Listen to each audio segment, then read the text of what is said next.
a nuestra invitada y se trata de Alexandra Calderón. Ella es fundadora y directora de Documa, Creatividad y Tecnología. Además de esto, es licenciada en Psicología y Pedagogía de la Universidad Pedagógica Nacional, con estudios de maestría en Creación Musical, Nuevas Tecnologías y Artes Tradicionales de la UNTREF en Argentina. También ha realizado su trabajo de investigación y formación en el área de las TIC y su relación en los procesos de formación y aprendizaje a través del arte como el eje transversal en proyectos en Latinoamérica. Alexandra Calderón, tenga usted muy buenos días y nos da mucho gusto y un placer tenerla nuevamente porque este también ya es su programa El Solidario y por supuesto en esta sección de Vive la Noticia. Así que bienvenida y muchísimas gracias por aceptar nuevamente esta invitación. Hola Paula, ¿cómo estás? Muchísimas gracias, como siempre, claro que sí, muchas gracias y muy complacida de acompañarlos en este gran espacio que es el Solidario, que además siempre tiene temas muy interesantes y que siempre abre un espacio para hablar de temáticas que para todos los maestros son cruciales en su formación y en su actualización docente. Así que muchísimas gracias.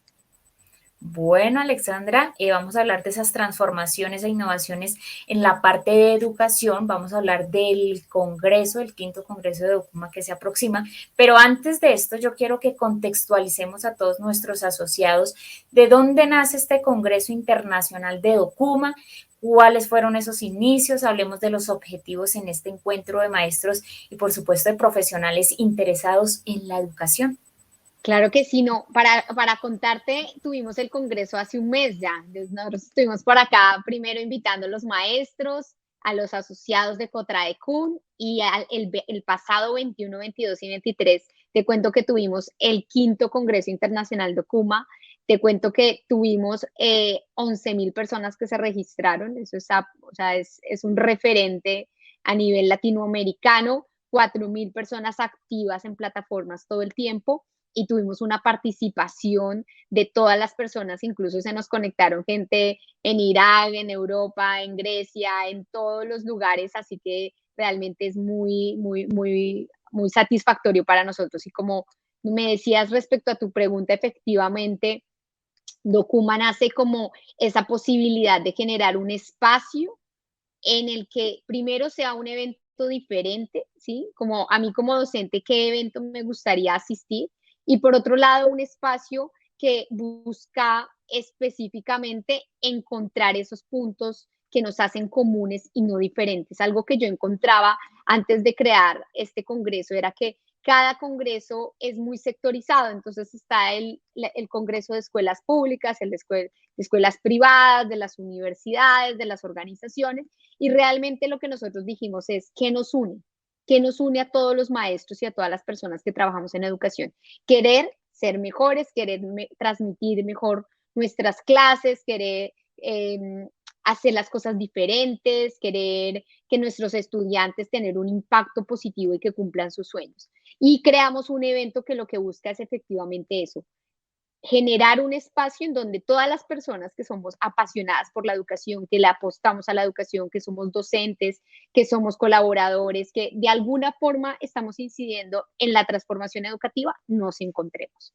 Y nace pues hace 5 años, justamente hoy ahorita estoy transmitiendo desde Buenos Aires, que en realidad aquí estaba cuando se fue gestando el Congreso, como un espacio para Colombia, pero que ahora se ha consolidado como un espacio iberoamericano y que el otro año, además te cuento de una vez, vamos a estar haciendo evento también presencial acá en Argentina, en México y en Colombia.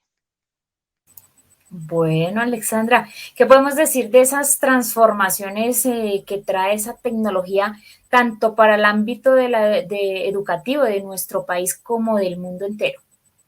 Claro que sí, fíjate que algo que estábamos analizando mucho en el marco del Congreso es que hemos tenido una variación muy importante respecto a las transformaciones de las instituciones. Yo creo que, y les contaba la vez pasada, antes de pandemia estuvimos justamente en el Solidario hablando de una ley que decía que los estudiantes no deberían utilizar el celular en clase, ¿no?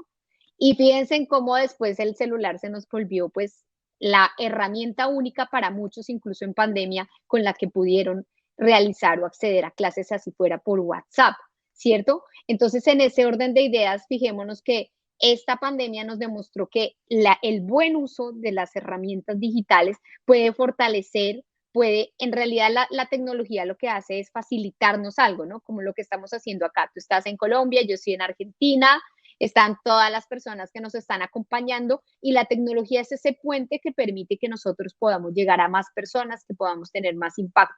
Y en realidad en educación, como maestros, lo que analizamos es que cada vez los profes ya sienten y entienden esa importancia que tiene la tecnología como algo que facilita el proceso de enseñanza y aprendizaje, pero que además dota de ciertas habilidades para el siglo XXI que necesitan nuestros estudiantes, porque para nadie es ciencia que si yo sea de la escuela que sea, esté en el lugar, en el país que quiera, actualmente para acceder al mundo laboral debo conocer las tecnologías muy bien para poder acceder, para viajar, para todo. Entonces, realmente creo que cada vez tiene más incidencia en términos de que ya no se ve como algo lejano, sino que cada vez los maestros lo estamos utilizando más en nuestra cotidianidad y también ya hemos descubierto qué cosas están interesantes también y nos facilitan nuestro proceso de enseñanza.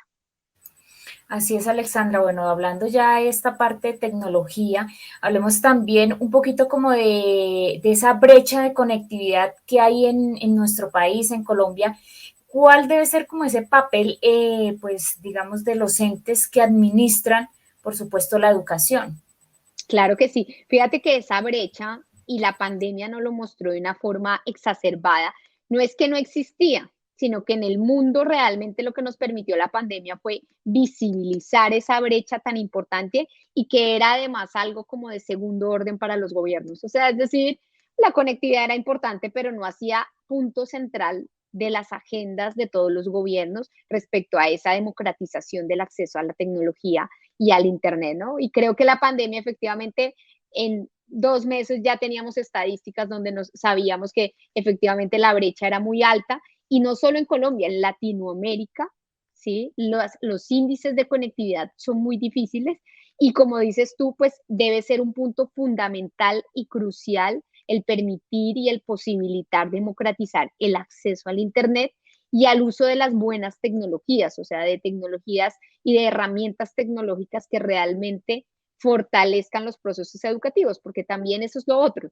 Tecnología puede ver, pero ¿cuál realmente nos posibilita un alcance mejor para la educación? Entonces, realmente en este momento, y eso es algo que lo debemos tener súper presente, debe hacer parte de la agenda fundamental de todos los gobiernos, esa democratización, ese acceso, porque lo que descubrimos, y fíjate que ahorita es un tema muy complejo que se nos viene y que hay que ser muy conscientes de eso, es que tenemos estudiantes, ¿cierto? De un sector que pudieron desde que empezó la pandemia seguir en sus clases conectados como si nada estuviera pasando y tenemos estudiantes que algunos incluso tenían guías o otros duraron casi 2 años desescolarizados.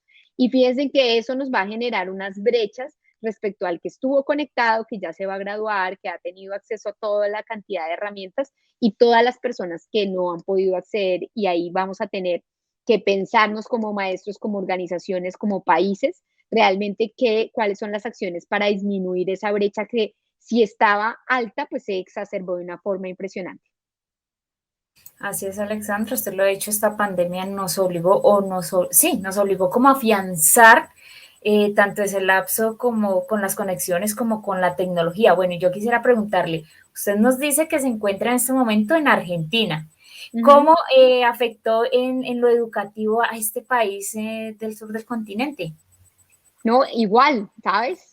Argentina tiene las mismas situaciones que tenemos en Colombia, ¿sí? Lo que sucede y de pronto la diferencia es que los programas de formación docente, que eso es fundamental y es un tema que hay que tocar, y el tema de tener programas que sean continuados, porque creo que una de las grandes dificultades que tenemos en Colombia no es que no hayan programas para acceso a tecnología o programas de tecnología, sino que se van variando todo el tiempo y van cambiando y no hay una secuencia que pueda dar un fortalecimiento. Y en ese orden de ideas acá, digamos, en términos digamos, de ese tema, se venía trabajando desde antes y creo que eso disminuyó un poco la brecha respecto a Colombia. Y por otro lado hay otra cosa y es que la Argentina por su propia geografía, como es más plano, también no tiene unas dificultades que nosotros tenemos de base en Colombia y en los países donde tenemos montaña y donde tenemos la cordillera y demás, que hacen que efectivamente generar conexiones de Internet sea más difícil, e incluso lugares donde están las antenas con la mejor tecnología y donde es casi imposible generar una buena conectividad. Pero creo que en términos generales, esto nos pone en alerta respecto a esa necesidad de que, por más de que haya terminado la pandemia, la importancia de que nosotros como docentes sigamos trabajando todo el tema de tecnologías, pero además que hayan programas continuados, ¿cierto?, que permitan que esa formación y que ese financiamiento de las tecnologías sea más sostenible en el tiempo. Así es, Alexandra. Bueno, sería bueno que hiciéramos como una comparación, o si podemos hacer una comparación antes de la pandemia y la educación de la pospandemia. ¿Cómo sería esa comparación en algunos aspectos, Alexandra? Súper interesante lo que estás diciendo. Fíjate que nosotros desde Documa, que siempre promovemos el aprendizaje de herramientas digitales, todo lo que tiene que ver con el uso de tecnologías, antes de pandemia era casi imposible que calara ese discurso, ¿no? Era como, bueno, sí, para otro día, no es lo prioritario, no tengo tantas ganas, porque efectivamente nosotros y los docentes que nos acompañan, pues no nacimos con nativos de la tecnología, ¿no? Y era algo que costaba, como que, ¿no? Pero la pandemia efectivamente nos obligó, y creo que eso nos pasa a todos los seres humanos, cuando uno no quiere, ¿cierto?, pero lo tiene que hacer, efectivamente hay algo que cambia en nuestro cerebro y es esa posibilidad. Y yo creo que lo que sí yo veo y analizo de acuerdo al Congreso y de lo que hemos visto es que hay más disposición, no solo a la tecnología, sino a seguir aprendiendo. Fíjense que para mí sí es fundamental todo esto que ha sucedido con la pandemia, porque los docentes estábamos, como dicen, en una línea de confort, ¿sabes? Como cuando uno va, yo ya sé cómo doy mi clase, tengo mi metodología, voy agregando cosas, pero realmente un salto a algo muy, muy diferente era menos probable para la mayoría. Ahora tú te das cuenta que la mayoría de maestros adquirieron nuevas herramientas. También cuando uno adquiere como más conocimientos, se le abren más ideas, ¿no? Entonces, estamos encontrando proyectos muy, muy interesantes, ¿sí? O sea, siempre lo han habido, pero esto despertó como una suerte de ir más allá, ¿no?, de romper el propio límite. Y creo que eso a mediano plazo va a tener un gran beneficio para los estudiantes, ¿sí?, que necesitan además entender esas tecnologías, que necesitan transformar ese conocimiento, que necesitan que nosotros como docentes les demos esas habilidades y esas herramientas que necesitan para desenvolverse en el mundo del día de hoy, que sabemos que es un mundo de mucha incertidumbre, porque eso es lo que cada vez estamos sintiendo. O sea, ya no podemos decir, bueno, cuando mi estudiante tenga en 20 años, ¿qué va a pasar? No sabemos, cada vez es más incierto. Entonces, la posibilidad de tener más habilidades de resolución de problemas, de pensamiento crítico, de negociación, de pensamiento computacional, es lo que realmente nuestros estudiantes necesitan. Y yo veo que en ese orden de ideas ha sido pues algo interesante para todos los docentes. Así es, Alexandra. Bueno, y devolviéndonos un poquito en relación al quinto Congreso Educativo que se desarrolló en Documa este año, que ya nos decía Alexandra las fechas en que se realizó. Por cierto, donde Cotraecun pues también ha venido como apoyando esta iniciativa en las 3 últimas versiones que se han venido desarrollando. Quisiéramos que nos recordara un poquito cuántos ponentes pues participaron en este quinto Congreso de Documa, cuántos maestros se conectaron, cuántos países estuvieron participando de este gran evento y las entidades que apoyan, por supuesto, pues también esta iniciativa, y también para que a partir o a raíz de esta información que nos va a dar Alexandra, invitar a nuestros asociados para que se vayan preparando para el próximo Congreso de Documa, que también yo digo ya se avecina, es porque pues el tiempo está pasando muy rápido y tenemos que prepararnos para lo que ya viene en este sexto, llamaríamos Congreso de Documa. Entonces, hablemos de este quinto Congreso que ya pasó, Alexandra. Claro que sí, mira, fíjate que el Congreso, y yo invito mucho a los maestros a que participen, porque en realidad, y para mí misma, es un lugar donde le permite a uno ver cómo está la educación, ¿sí? Más allá de lo que uno tiene cercano, más allá de sus colegas, más allá de su institución, más allá de lo cercano de lo que uno conoce, lo que se ha convertido Documa es un congreso que nos permite tener un mapeo de qué está sucediendo en Latinoamérica con la educación. Y yo creo que nosotros como docentes debemos tener siempre en el radar qué es lo que pasa más allá de mi institución, ¿sí? Qué es lo que está sucediendo en otros lugares, qué es lo que están haciendo para solucionar problemáticas.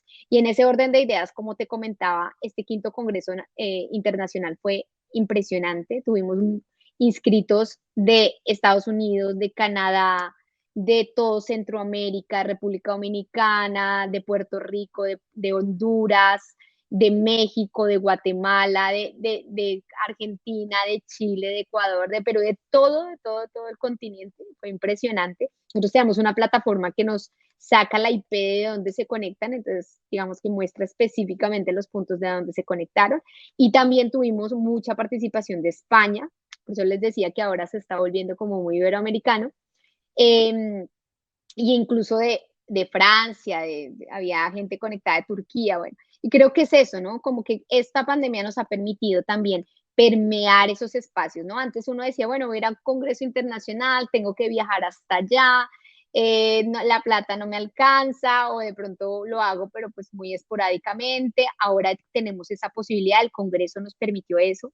Nos dimos cuenta de toda la cantidad de experiencias, tuvimos más de 500 ponencias de maestros de toda Latinoamérica presentando sus experiencias, sus proyectos, ¿no? Todo lo que se viene adelantando, no solo en términos de tecnología, sino también del cambio de paradigma respecto a tener una educación que esté más afianzada hacia desarrollar lo que se necesita en la vida real, ¿no? Y creo que eso está cambiando muchísimo y por eso este enfoque de STEM y todo eso está tomando mucha fuerza y es, ya no nos pensemos como cada área por separado, cada uno como en su pedacito, sino que transversalicemos y démosles herramientas y habilidades a los estudiantes, ¿no? Tuvimos muchos participantes, todas las personas que, como dices tú, efectivamente Cotraecun siempre ha estado presente y los maestros y maestras y líderes de Cotraecun siempre han participado en Documa y queremos agradecer, por supuesto, a la cooperativa que siempre tiene ese interés en que los docentes vayan más allá, en que sigan aprendiendo todo el tiempo.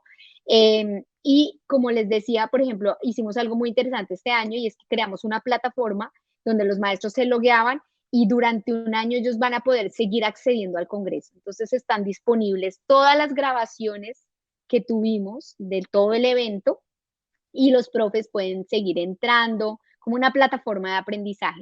Y fíjate que eso también es muy interesante de lo que está sucediendo, ¿no? Ya ahora los eventos, pues como quedan grabados, también le permiten a uno, ay, ven, justo los días del Congreso estaba dando clase, no pude entrar, entonces dimos esa posibilidad para que los maestros y maestras puedan acceder a la plataforma durante todo el año y ver nuevamente, como a veces hacemos salas en paralelo, pues entonces no es posible pues uno estar en todas las ponencias, de poder participar y estar en cada una de las ponencias posteriormente. Así es, Alexandra. Bueno, antes de irnos aquí a una pequeña pausa, yo sí quisiera preguntarle a Alexandra, porque también aquí a través de nuestras redes sociales ya nos están haciendo muchísimas preguntas, y es, ¿cómo se prepara una persona o un docente que quiere participar del Congreso de Documa? ¿Cuál es esa preparación? Digamos, desde el momento en que nos enteramos de este gran evento hasta la participación. ¿Cómo se prepara un docente? Claro que sí, mira. Bueno, entonces sí, esa era la otra parte de la pregunta. Justamente el evento del otro año, como te decía, va a tener una parte presencial en Argentina, en México y en Colombia. Y vamos a tener también una parte virtual. Entonces, en el mes de enero ya vamos a estar sacando la convocatoria para que todos los maestros y maestras presenten sus experiencias como ponentes, presenten talleres, presenten todas las experiencias que quieran compartir y eso es como se pueden ir preparando, ¿no? Hay dos formas de participar, una de forma activa, siendo ponente, siendo tallerista, siendo como parte activa, y otra que es participar como asistente. Pero ya todos los maestros que estén conectados y que tengan experiencias, que hayan estado trabajando con sus estudiantes, que consideren que sean valiosas y que deben ser conocidas por otros maestros, porque fíjense que hay algo maravilloso que también nos ha dejado esta pandemia y es esa posibilidad de colaboración y de que el otro me puede enseñar algo que yo no sé, de que todos sabemos algo que podemos enseñar a otros y que también hay muchas cosas y muchas cosas que uno a veces dice, ¿cómo lo resuelvo? Que hay alguien en otro lugar del mundo que ya lo resolvió y que está haciendo cosas para trabajarlo. Por ejemplo, ahora se me viene a la mente para un maestro que además ha sido premiado, que trabaja en la Triple Frontera y trabaja con niños que tienen discapacidad, que son indígenas, que están en un contexto donde no hay internet y hace unas cosas que uno se queda como, wow, ¿no? Entonces siempre también, por un lado es aprender de otros, pero también inspirarse, que creo que eso es fundamental, ¿no? Yo creo que hay algo que todos debemos tener y es inspirarnos de otros, ¿sí? De gente que uno diga, venga, me gusta la energía, que lo que hace. Eso es muy importante cuando uno es docente porque en la cotidianidad también uno se va cansando y demás, pero además también darse cuenta que puede ser un inspirador para otros, porque de pronto para uno es algo normal hacerlo, pero uno no sabe cuántas personas también les va a parecer muy valioso y les va a agregar mucho valor para su vida. Justo antes de entrar, ahorita me decía una profe de la Secretaría de Educación que siempre ha estado en Documa, que ahora con un profe están creando un proyecto de arte súper lindo y que fue gracias a entender, a ver otras historias, otras cosas que les permitía como afianzar eso.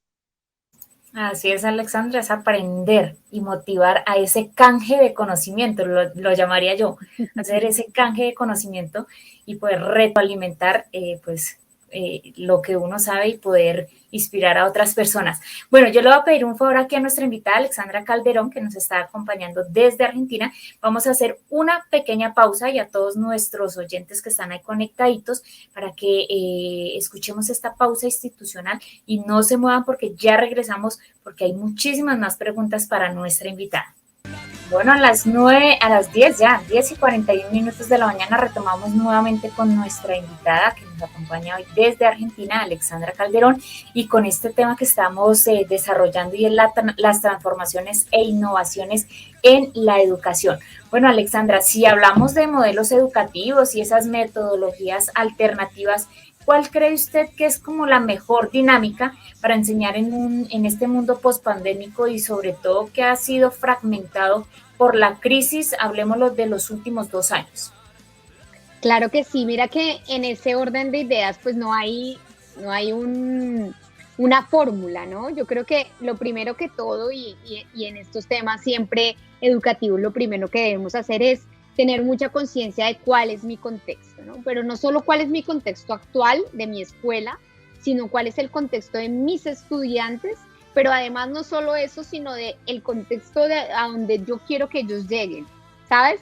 Creo que muchas veces uno a veces está en un contexto difícil y uno puede caer en decir, bueno, pues el contexto es difícil, eh, siempre voy a tener precauciones, ¿no? Pero también creo que como docentes debemos siempre posicionar qué me imagino de mis estudiantes, qué es lo que yo quisiera para ellos cuando sean adultos, qué profesionales van a ser, qué personas quiero que, digamos, que sean y qué quiero que logren, ¿no? Yo creo que eso también no hay que perderlo de vista porque por un lado pues debemos tener en cuenta cuáles son las dificultades, pero también hay que siempre soñar, siempre hay que decir, venga, yo quiero que mis estudiantes, justamente hablábamos en el congreso con el profe Iván, que tiene una biblioteca de la creatividad, donde sus chicos que son de Ciudad Bolívar lograron ir a hacer el Camino de Santiago de Compostela en España en bicicleta, ¿no?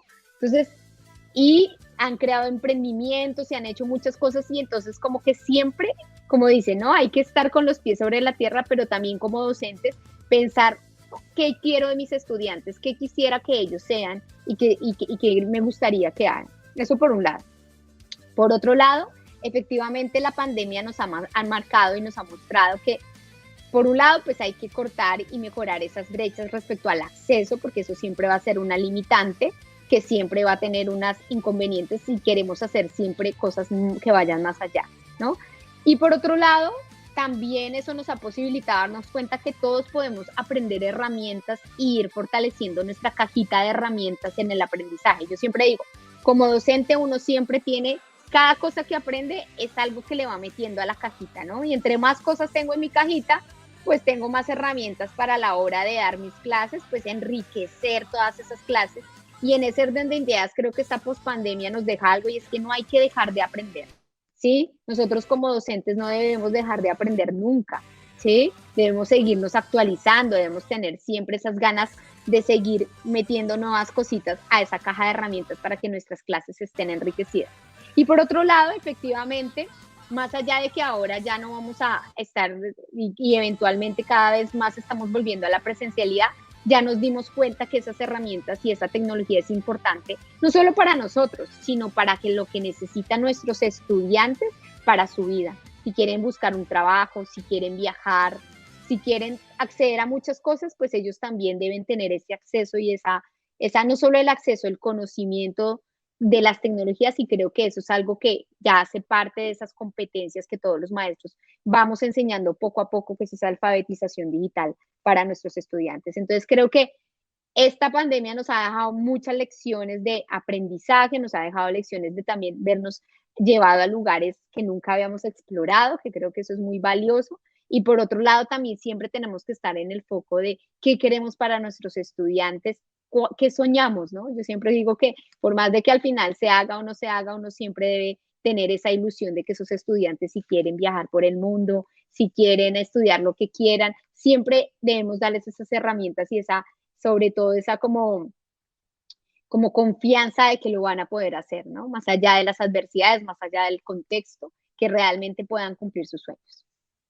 Así es, Alexandra. Bueno, Alexandra, desde su experiencia y desde todas esas herramientas que yo estoy segura ya tiene usted en su cajita, que ya debe estar casi llenita, ¿cuál cree que es como el panorama de la educación en América Latina?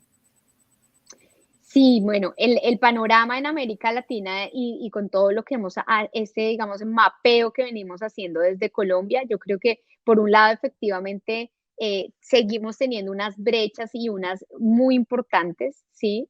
Dadas por los accesos, dados, no, no solamente, y no habría que reducirlo ahora al acceso de la tecnología, sino al acceso incluso en muchas zonas a nivel de Latinoamérica que todavía no tienen energía, por ejemplo, ¿sí? O sea que todavía tenemos muchísimas dificultades. Ahora también tenemos algo muy importante que hay que tener presente, y es que muchos estudiantes desertaron en pandemia de la educación, y esto va a ser un reto muy grande que tenemos en Latinoamérica, y es volver a la escolarización, ¿sí? Muchos estudiantes con todo esto que sucedió, claro, pues no podían ir a la escuela, no tenían internet, además han desertado. Los índices de deserción en Latinoamérica de la educación en general son altísimos, altísimos, y creo que uno de los retos incluso va a ser volver a cautivarlos, cómo hacer para que realmente la escuela o para que los lugares educativos les den ganas, ¿cierto? Porque muchos de ellos se pusieron a trabajar, otros seguramente se pusieron a estudiar de una forma más informal, pero creo que uno de los grandes retos que tenemos ahora es volver a generar esa escolarización. Imagínense que toda, o sea, se perdió en ese sentido.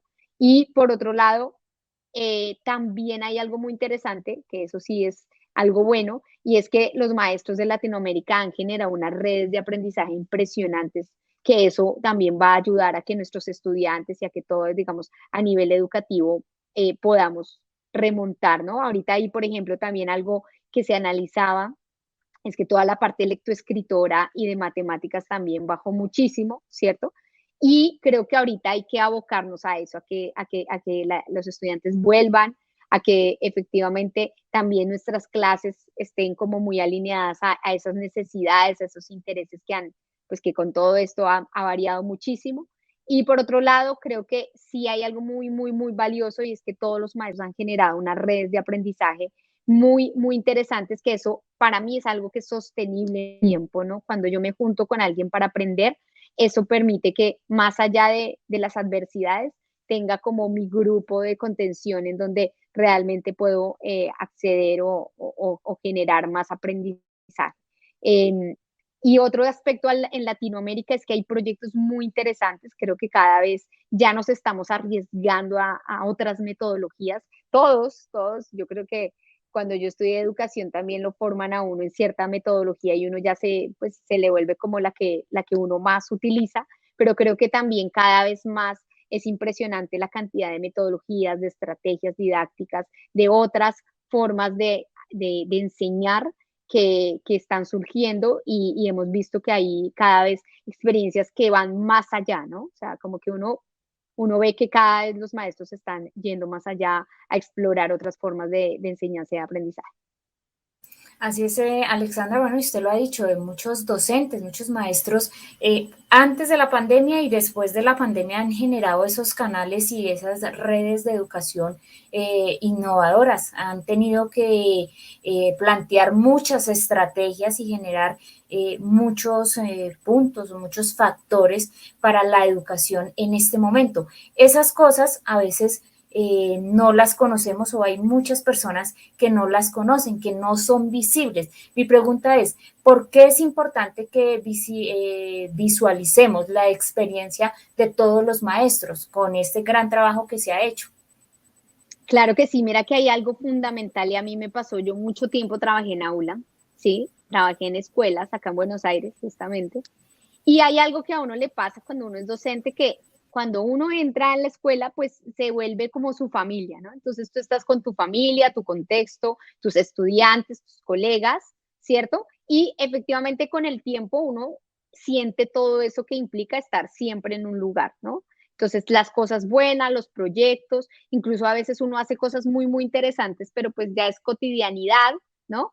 Y eso hace que uno en cierta forma esté como en una especie de cápsula, ¿no? En donde estamos aquí en ese contexto. Cuando uno se empieza a juntar con otros, cuando uno empieza a acceder a otras escuelas, cuando uno empieza a comunicarse con otras realidades, cuando uno empieza a generar redes, alianzas y empieza a expandir todo ese conocimiento, se empieza a dar cuenta de muchas cosas, ¿no? Se empieza a dar cuenta de, "Ay, yo estoy haciendo cosas maravillosas y yo nunca lo supe, por ejemplo, ¿no? Y eso creo que es muy importante para que uno como maestro no pierda como esas ganas también de hacer y de que es muy valioso lo que uno está haciendo. Y creo que eso es muy importante. También le permite darse cuenta a uno, uy, venga, yo podría mejorar esto, porque estamos haciendo esto de esta forma tan difícil, cuando fíjense en que acá y allá están haciendo otras cosas, han tenido mejores resultados y yo también podría aprender de eso, ¿no? Y sobre todo se vuelve algo de comunidad, de poder estar abierto a ese conocimiento, porque creo que hay algo más allá de lo que yo le enseño a mi estudiante, es lo que yo le muestro con mi vida y con lo que yo hago con mi vida, que él también lo puede hacer, ¿sí? Uno se vuelve una especie de referente. Entonces, si mi estudiante ve que yo me comunico con otros, que estoy aprendiendo y todo, a él, como dicen, se le va a pegar algo, ¿no? De ver nomás esas acciones que yo estoy realizando. Entonces, justamente por un lado, es muy importante que uno también comparta con otros lo que está haciendo. Yo creo que a todos nos gusta contar nuestra historia y eso es muy valioso, porque hay otras personas y no sabemos quiénes que les podemos servir como guía, ¿cierto? Como darles esas herramientas que quizás cuando uno está en la cotidianidad a veces no puede ver, ¿no? O sea, uno cuando está en la escuela y está con sus estudiantes y tiene a veces dificultades, uno no puede encontrar la solución, ¿sí? Pero cuando uno abre el espectro de otra forma, dice, ah, no, pues yo me estaba como encerrando y eso es muy, muy valioso, ¿no? Entonces creo que esa es la importancia de sistematizar, de compartir las experiencias y también de estar abiertos a estar escuchando y conociendo otras perspectivas educativas que tengan otros colegas para nosotros. Así es, esa invitación a todos nuestros docentes para que compartan, para que hagan visible todas estas experiencias y como usted lo decía, uno se convierte en ese referente, en ese modelo para otra o para otras personas. Yo hablaría de como ese plural, entonces esa invitación a todos nuestros maestros. Bueno, Alexandra, dentro de los invitados y esas experiencias que ustedes vivieron en el Congreso, ¿qué experiencias destaca usted y cuáles serían como esas anécdotas que de pronto nos pudiera usted mencionar y además que nos ayudara a enriquecernos? Claro que sí, bueno, son muchas, son muchísimas. Piensen que nosotros tenemos siempre en el Congreso 5 ejes, ¿no? Nosotros vemos la innovación educativa como ese proceso que me permite transformar la educación, pero esa transformación no se hace solo desde las tecnologías, se hace también desde el arte, se hace también desde la transformación del currículo, porque si yo no cambio el PEI de una institución, por más de que haya experiencias aisladas, pues no va a cambiar, ¿cierto? Lo vemos desde la inclusión, ¿sí? Lo vemos también desde otros modelos educativos y pedagógicos que rompan con el modelo tradicional. Y en ese orden de ideas, nosotros siempre vemos la innovación y trabajamos el Congreso con esos ejes. Y en cada uno de estos ejes encontramos cosas muy interesantes. Por un lado, con el uso de tecnologías, pues tuvimos varias experiencias que están trabajando desde el de STEM, de ciencia, tecnología, arte y matemática, unidas respecto a trabajar metodologías de proyectos. Y eso es muy interesante porque estamos teniendo un cambio muy, muy grande en cómo se están viendo las áreas. O sea, ya cada vez se desdibuja más este tema de ver las áreas por separado, sino pensar cuáles son los problemas, cuáles son las cosas que necesitamos encontrar y empezar a ver las áreas transversalmente a través de proyectos que además busquen soluciones. Entonces, tengo un problema de basuras, ¿cómo aprendo matemática para solucionar eso? ¿Cómo aprendo ciencias? ¿Cómo me aporta el arte? ¿Cómo me aportan todas las áreas? ¿Y qué yo puedo crear respecto a eso? Eso es algo muy interesante para analizar la tecnología, porque ahí ya entra la robótica, un montón de la electrónica, un montón de herramientas, pero que están pensadas más en solucionar problemas. Y creo que ese es uno de los grandes enfoques que invitamos mucho a los profes también a que sigan aprendiendo sobre esa metodología, porque ahorita incluso en toda Latinoamérica hay políticas sobre STEM.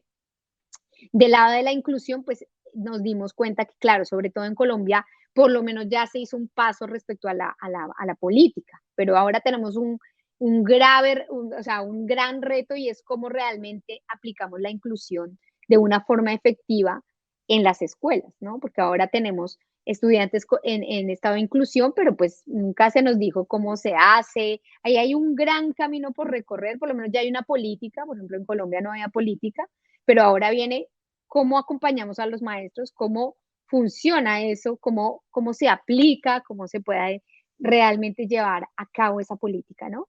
En temas de transformación y del PEI, claro, es fundamental. Yo creo que si realmente queremos cambios en la educación, pues hay que tener cambios desde el currículo, desde cómo vemos a los estudiantes, desde lo que dice, ¿no? En los principios del colegio, cómo se hace la metodología, qué se hace, por qué, qué queremos. Yo creo que la mayoría de PEI se hicieron en los 80s, en otros momentos donde uno le decía, no, usted estudia la carrera, usted le va a ir bien y va a tener un trabajo, ya no, ¿sí? Y ahora tenemos estudiantes que aprenden solos y luego viajan y es otra cosa, ¿sí? Es otro mundo. Entonces también nuestros PEIs y nuestros currículos tienen que estar afianzados respecto a esas mismas necesidades porque el mundo cambió, ¿sí? Yo ahora acá en Argentina está lleno de chicos colombianos de 16 años que se vienen con una mochila, se ponen a estudiar acá, trabajan y viven otra cosa diferente, ¿sí? Entonces, creo que también eso también fue un gran aprendizaje. Y por otro lado, también otra de los grandes aprendizajes que tuvimos es que es muy importante generar comunidades de aprendizaje. Ya el aprendizaje no es como solo hacer la maestría, hacer el doctorado, sino que efectivamente tenemos que aprender entre todos, tenemos que seguir aprendiendo y actualizándonos, ¿no? Porque la tecnología, ustedes saben que hoy uno ve una plataforma es de una forma, mañana ya varió y en ese orden de ideas eso hace que nosotros estemos como abocados a seguir aprendiendo constantemente. Creo que eso es, claro, tuvimos conferencistas de Argentina, de España, de Chile, bueno, me podría ir, digamos, como describiendo muchísimas experiencias, pero por ejemplo, una muy, muy interesante y además que los invito a que lo busquen, es el profe Julio Mario Pereira, que es de Argentina, específicamente de la Triple Frontera, que como les digo, hace unos proyectos impresionantes, o sea, tiene un nivel de creatividad en condiciones muy, muy adversas, pero trabaja el DUA con tecnología, es impresionante. Entonces, si lo buscan, Julio Mario Pereira en YouTube tiene varias conferencias porque además fue nominado profesor global teacher, en el Teacher Prize. Es maravilloso y es de esas experiencias que uno dice, wow, contra todas las adversidades hace unas cosas que realmente lo sorprenden a uno y que también lo inspiran, ¿no? Lo inspiran para darse cuenta que sí hay posibilidad de hacer, ¿no? Que siempre hay algo más, que más allá de que hay cosas que uno no puede controlar, porque hay variables que uno como docente no puede controlar, puede seguir creando y generando cosas muy valiosas. Así es, Alexandra. Bueno, aquí a través de nuestras redes sociales nos están preguntando y quieren que por favor recordemos el nombre del conferencista que usted nos acaba de dar como referente para esta, digamos, para esta socialización. Entonces, por favor, nos recuerda el nombre porque aquí ya nuestros oyentes quieren saber quién es el conferencista para poderlo buscar. Claro, ahí lo acabo de anotar, esperen porque lo anoté mal, es Julio Mario Pereira, ¿sí?